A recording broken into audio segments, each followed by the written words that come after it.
Good day, my name is Cynthia Schoeman, and I'm very pleased to be here at USB Ed, where they have hosted a session for my latest book called Ethics Can at the We Read For You session. An edited version of my talk will follow, but it's really looking at the core of what ethics in the workplace entails, why it makes such great business sense, and crucially looks at a very practical approach to how we can manage ethics better and how we can really achieve the extraordinary benefits that an ethical culture can achieve in organizations. I'd like to really start off with why I wrote the book, because that does speak to a couple of issues that are important for me. And one of them really was sparked by a conversation I had, I should tell you amusingly, from a company, a large company, who are not my client and let me say have not yet become my client. But the company secretary phoned me. I mean, as I say, a large organization. And the gist of what she said was, she said, Cynthia, I absolutely promise you I know what ethics is. But what does that mean I should do in my organization? And I thought it was a very pertinent question that speaks to the need for practical support.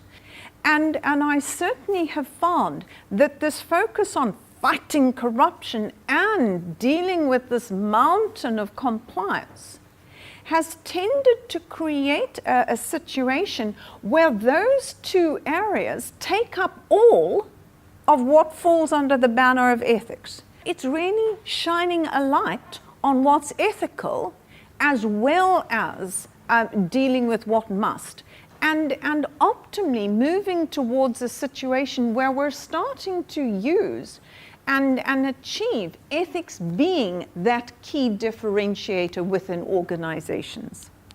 I find that many of us do not have time to read a book cover to cover. I know we all should and we all plan to, but honestly we don't always have the time. And what I think has worked extremely successfully is the entire book is a cluster of short articles, 1,500 words. Now that we can read. And they've been clustered together in themes in these chapters, so that if one wants to read on a code of conduct, or you want to read on counterfeiting, or you want to read on just ethics management, or whatever, you can in fact dip into the book. Out of each chapter, I'm just going to pull out a couple of issues. I'm not necessarily going to speak to all of this. But in terms of chapter 1, which I've called Understanding Ethics, it's got the first, I'll call them articles, that is sort of Ethics 101, the basics. And if we're looking at understanding ethics, if I were to raise a key point out of it, I would not only say, of course, ethics has got a good, bad, right, wrong dimension. That's a core aspect of ethics. But the point I would stress above that is, can we recognize ethics is a choice? In fact, it's often a choice in every instance.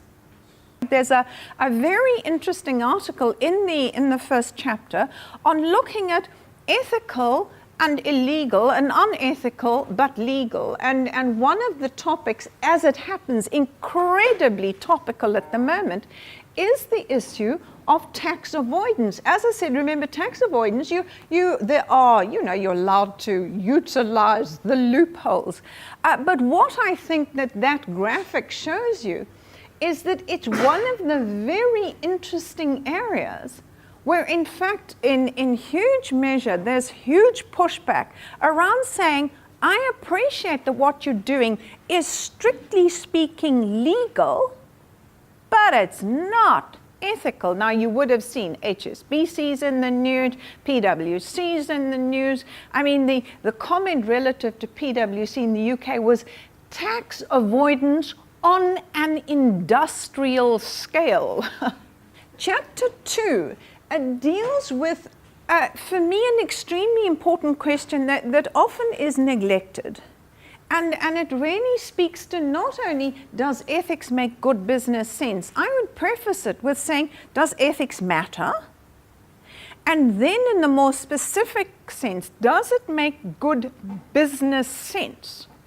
And I think that, again, embarking on ethics in whatever context, I absolutely think you should be clear about why you're doing it. So if you're going to embark on this, okay, what are you going to get out of it? What are the returns? What's the reward? And for me, one of the factors that speaks so strongly to does it make good business sense is what I call the new ROI. I promise you I got return on investment. But I'm saying that the new ROI that I speak to is the return on integrity. Again, continuing on this point because I think it's a really important point. I don't know, I certainly know in classrooms, we've often referred to the acronym of YIFM. It's the radio station YIFM that goes for most employees. And as you probably know, the acronym stands for What's in it for me. And I think that, by the way, I'm not offended by the question. I think that's important. So I'm going on here about saying, ethics makes great business sense, and I could give you a laundry list of fabulous reasons. But let's look at employees. What's in it for me? And this is where I think, again, it is a fortunate circumstance that the benefit that ethics can deliver to an organization delivers just as many benefits to the individual employee.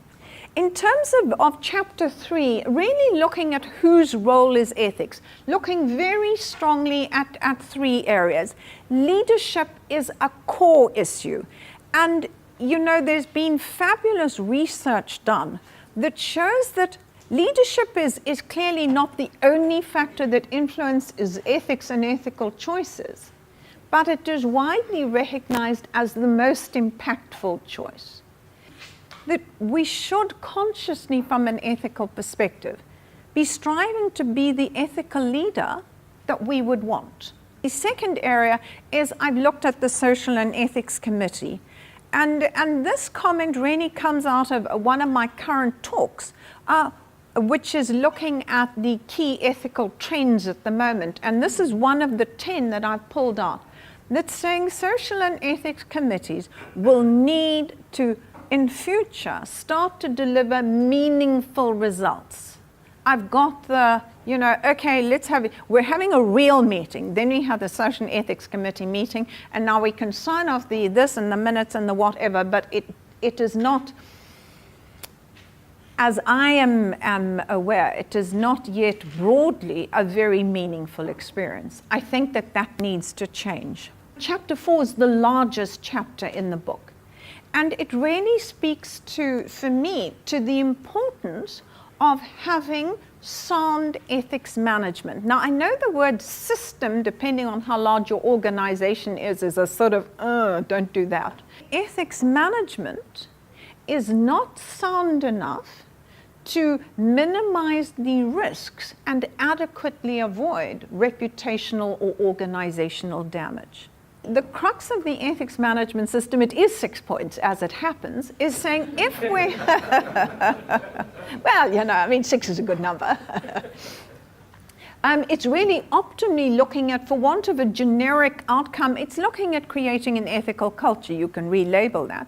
But it's saying there are 3 foundational elements in terms of achieving that. Leadership, really important. I've spoken to that. Goals and strategy. You know that wonderful thing? The goal might be as straightforward as we're striving to create an ethical culture. I'm fine with that. You don't need a 2-day Bosbarat somewhere beautiful. That's pretty, honestly, that'll work for pretty much any organization. The ethical standard speaks to the codes, the policies, and the like, and I've mentioned that as well. Often a bit of a boring part of it, but don't miss that it's essential. The second part of Chapter 4 has got some very interesting topics there, and the one that I focused on is the issue of supply chain ethics.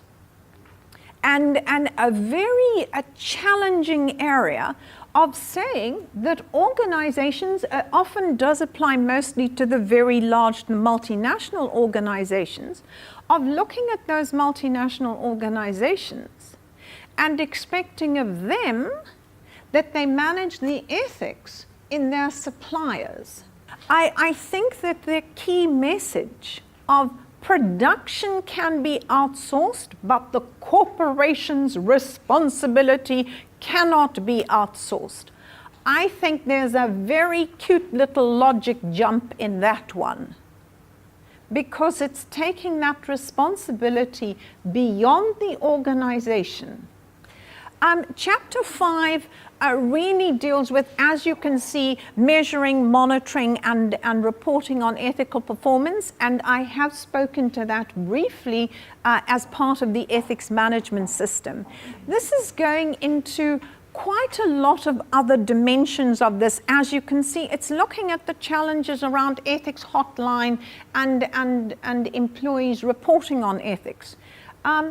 The issue here that I speak to is, Peter Drucker and, great management guru, is one of the people who made the claim that if you can't manage it, you can't measure it.